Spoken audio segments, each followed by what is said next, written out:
What is up, you guys? This is Mark with the Chumpcast. I am back again with my comic book picks of the week, so stay tuned and let's do this.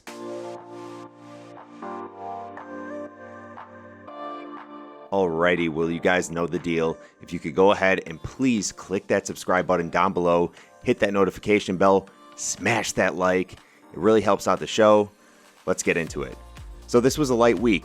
I ended up only picking up 3 comics. DC and Marvel Comics decided to take the week off, and everything I picked up was actually by Image.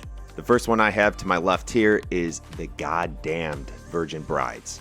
This is written by Jason Aaron, and the art is done by R.M. Guerrera. So this is the return of the second chapter of the run for The Goddamned that Jason Aaron did back in 2016.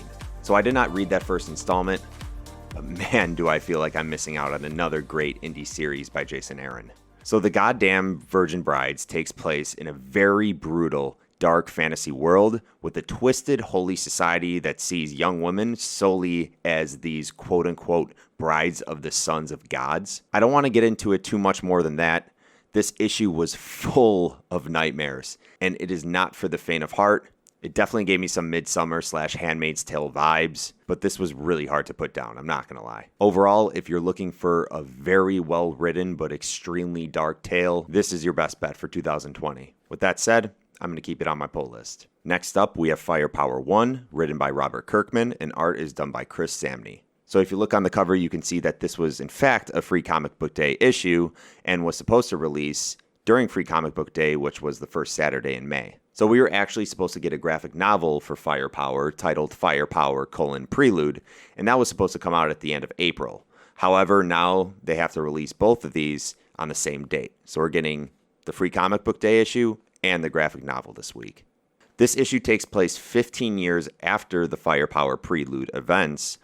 Without reading the graphic novel, we learn the main character, Owen Johnson, recently returned from China and discovered a dark secret about his parents, who were members of an evil clan.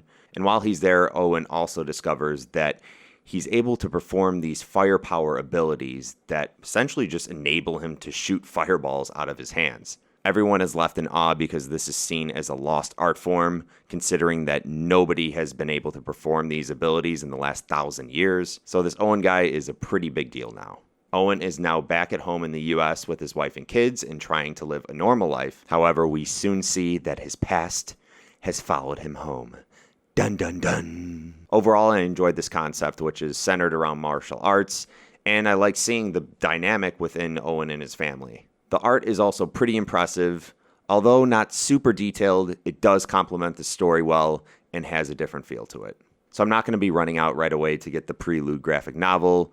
I didn't think this was mind-blowing by any means, but I won't be surprised if it does end up in my collection soon. All right, got my last book here. I told you guys it was going to be a light week, but man, is this a heavy hitter. We have here Negan Lives, and it is written by none other than the Walking Dead creator, Robert Kirkman, and art is done by Charlie Adlard. So is Walking Dead returning after that crazy unexpected ending in issue 193? No, unfortunately not. But we are getting this one-shot titled Negan Lives, which appears to be taking place in between the events of issue 174, which is officially the final appearance of Negan, up until issue 193, which is the last issue of The Walking Dead, and there is that really brief panel of Negan as well. But there's more to this book than that. Negan Lives is here to bring in some cash for the local comic book shops. As stated by Robert Kirkman in a Skybound press release, he was quoted, "While Charlie Adlard and I had laid the series to rest, this felt like something we could do for the store owners who made our series a success to begin with. To that end, I'm happy to report that 100% of the revenue generated from this book will go to the stores selling it. The retailer community does backbreaking work to get comics into the hands of our loving fans. We should all be doing more in these trying times to show them how appreciated they are." Oh yeah, you know it. Quick trivia. What issue of The Walking Dead was the highest ordered comic in nearly 20 years? Was it A, issue 100, B, issue 101, C, issue 163, or D, issue 174?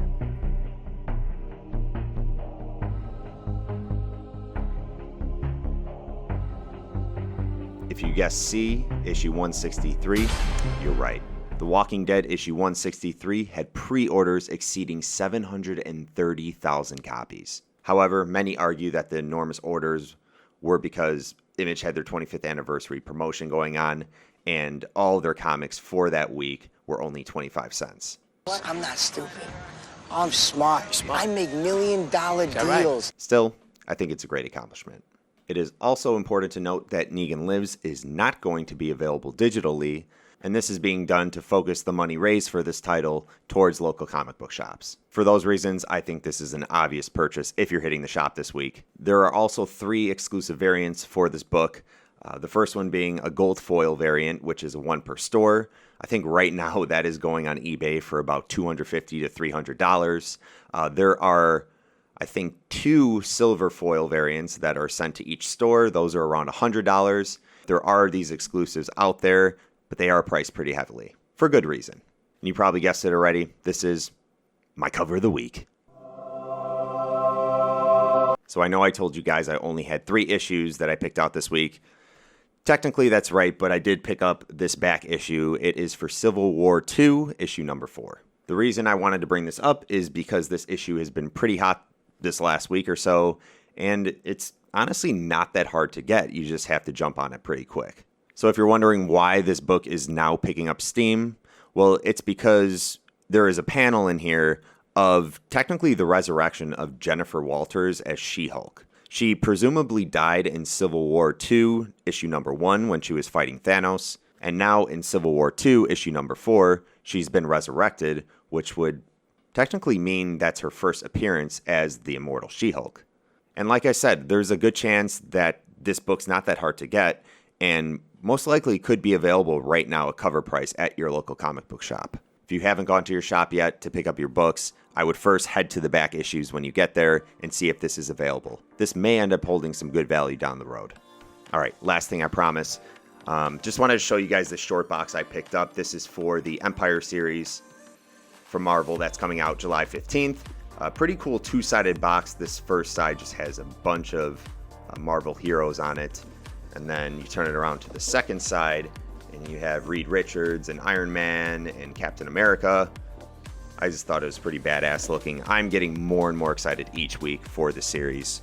And once you get to your shop, make sure you ask for this. This is a free magazine they should be giving out. It goes into some of the important characters that you should know in the Marvel Universe for the Empyre kickoff, as well as it has some comics in here to catch you up.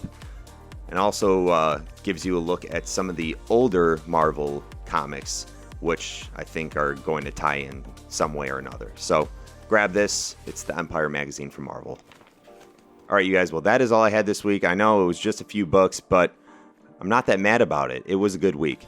Let me know what you guys picked up, what I missed, what you're looking forward to next week. I want to hear from you in the comments. And you know the deal. Click that subscribe button down below. Smash that like. Hit the notification bell so you can get updates whenever we post new videos. Really helps support the show. Thank you guys again for watching, and I will see you next week. Jumps out.